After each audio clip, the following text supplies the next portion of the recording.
По однос на председателските избори, првично беше планирано и предвидено првиот круг да се одржува 14 април, вториот круг 28 април, но имајќи предвид дека на 28 се совпаѓа Великден како празник верски, на размислување сме тоа да се помести за 7 дена и наместо на 14 првиот круг да се одржи на 21 април, вториот круг 5 мај и со тоа се обезбедува можноста најкасно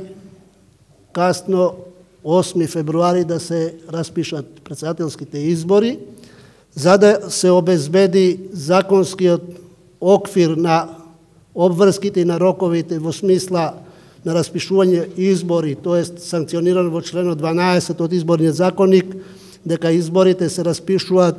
не подолго од 90 дена од мандатот на актуелниот председател,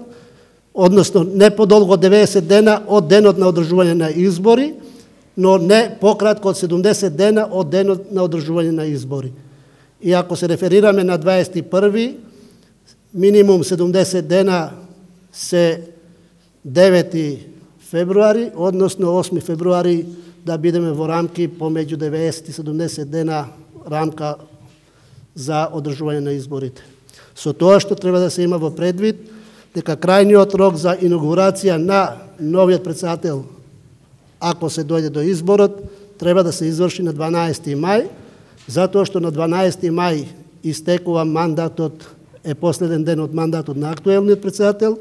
и на тој ден, за да се обезбеди континуитет на функцијата председател на државата, треба да се обезбеди инаугурација, односно давање заклетва на новиот председател пред собранието. Тоа е во рамки на